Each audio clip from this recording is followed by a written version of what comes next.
To some people, they are just grey plastic. To me, they are a canvas 3 inches tall.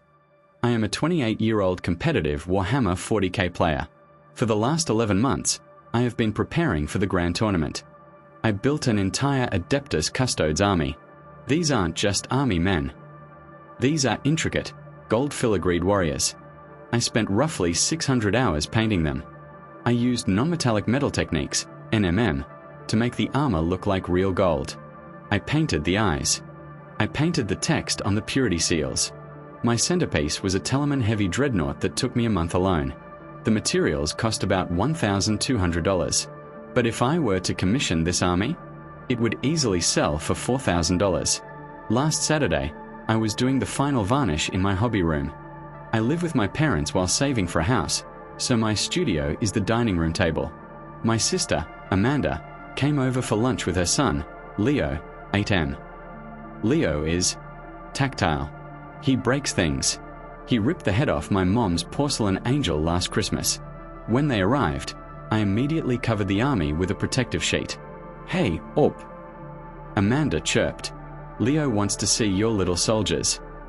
"They aren't soldiers, Amanda," I said firmly. "They are display pieces. They are extremely fragile. Leo cannot touch them. Period."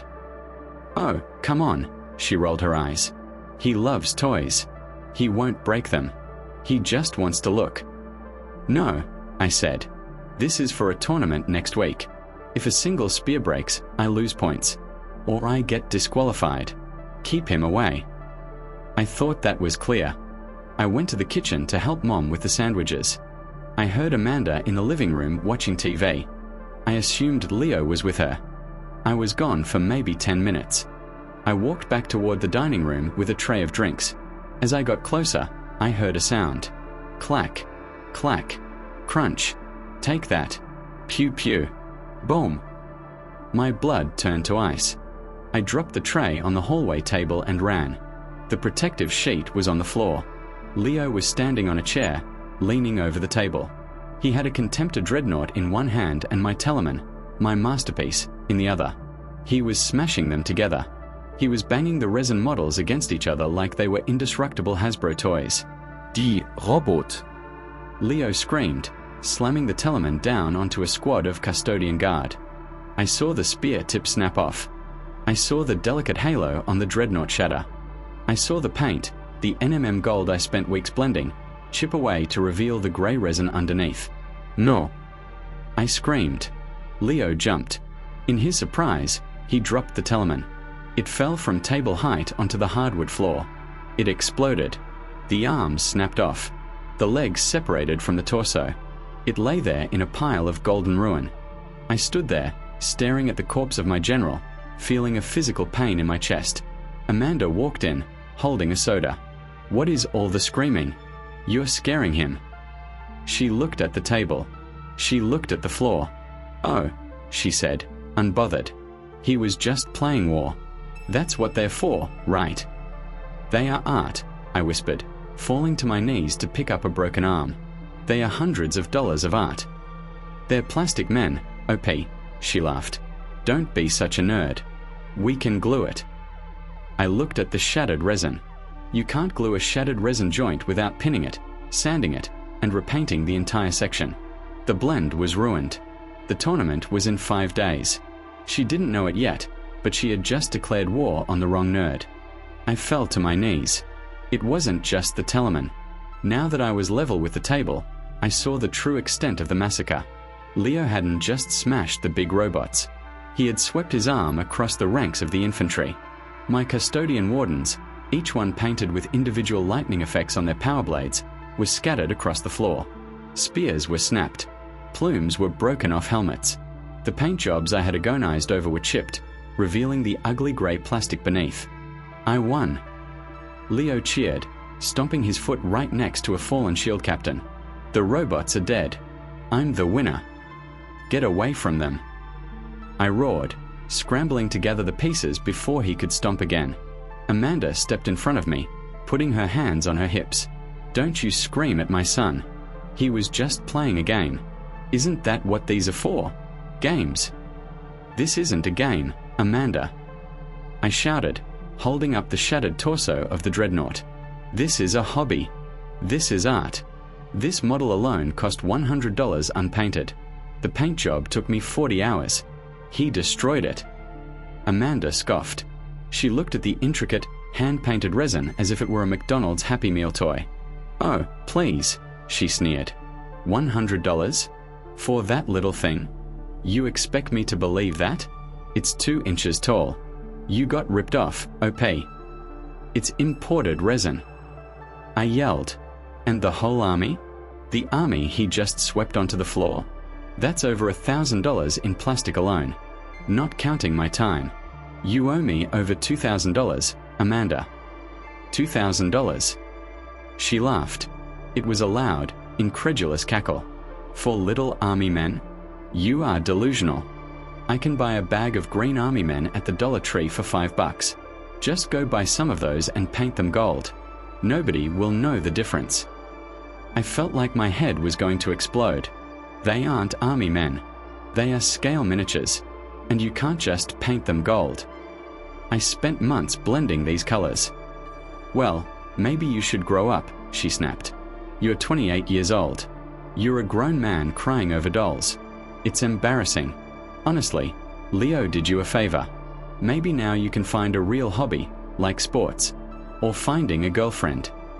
Leo destroyed my property, I said, my voice shaking with cold rage. I don't care what you think of it. It has value, and you are going to pay for it. I am not paying you a dime, she declared. If you leave toys out, kids will play with them. That's the rule. You should have put them in a safe if they were so precious. Now stop making a scene. You're upsetting Leo. Leo wasn't upset. He was bored. He was kicking the table leg. I told you they were fragile, I said. I told you to keep him out. You ignored me. Because you were being ridiculous, she yelled.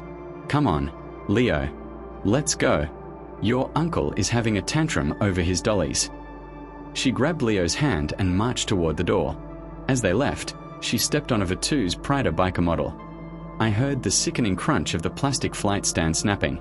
Oops, she said, not looking back. Shouldn't leave things on the floor. The front door slammed. I sat there in the silence, surrounded by the broken bodies of my golden host. I picked up the Telemann. The resin was shattered beyond repair. I couldn't glue it. I couldn't fix the paint. She called them dolls. She called me a child. I pulled out my phone. I took a picture of the carnage. Then I opened Google. I wasn't looking for glue. I was looking for a commission painter to get a quote for rush job, full army replacement. If she thought $2,000 was a lot, she was going to hate the price of a professional commission. I didn't try to fix them. You can't UN shatter resin. Instead, I gathered the wreckage into a box and drove to the War Room, the biggest hobby shop in the state. The owner, Mike, is a commission painter who has won Golden Demon Awards. He knows exactly what things are worth. I poured the broken army onto his counter. Mike looked at the shattered Telemann. He looked at the chipped NMM paint. He actually poured me a shot of whiskey from his private stash. This is a crime scene, he said. I asked him for a formal quote. Not just to replace the plastic, but to replace the standard of the army. To commission a painter to replicate 600 hours of NMM work on a rush timeline for a tournament. He typed it up on official letterhead. Models, retail replacement $1,150. Assembly and prep, $400. Pro-level painting commission, 60-plus models at NMM standard $3,500. Rush fee, $500. Total replacement value, $5,550. I scanned the document. I emailed it to Amanda. Subject, invoice for property damage. Attached is the professional appraisal for the items Leo destroyed. Please pay within 30 days, or I will file in small claims. She called me 2 minutes later. She was screaming so loud I had to hold the phone away from my ear. $5,000. Are you high? I told you, I can get them at the dollar store. You are trying to scam your own sister. It's a professional quote, Amanda, I said calmly. You broke art. You pay for art. I'm not paying, she shrieked. It's a toy. No judge will make me pay $5,000 for toys. The court case. She was wrong. We went to small claims. The limit in our state is $10,000. Amanda didn't bring a lawyer. You usually can't. She brought a bag of green army men she bought at Walmart to show the judge what they really cost. Your Honor, she said, dumping the green plastic soldiers on the bench. My brother is a con artist. These are what he had. They cost $5. I handed the judge Mike's appraisal. Then I handed him a portfolio of high-resolution photos of my army before the smash. The glowing gold armor. The intricate faces. The judge looked at the green army men. Then he looked at the photos. The judge said, peering over his glasses. This is clearly not the same thing. This is like comparing a finger painting to the Mona Lisa. The plaintiff has spent hundreds of hours creating this. The labor has value. But it's for a game. Amanda argued. It's childish. That is irrelevant, the judge ruled. People collect stamps. People collect coins. Value is value. You are liable for the destruction caused by your unsupervised child. The verdict. Judgment for the plaintiff in the amount of $5,550 plus court costs. Amanda turned pale.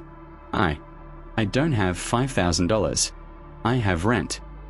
Payment plan, the judge suggested. The aftermath. I didn't get the money in time for the tournament.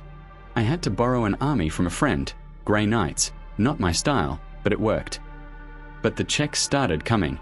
Amanda sends me $200 a month. Every time I get that notification, I buy a new box of custodes.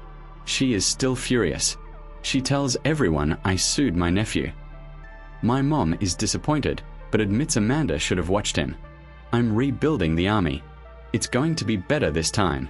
And the best part? I installed a lock on my door that requires a fingerprint. Leo can bang on it all he wants. My golden boys are safe.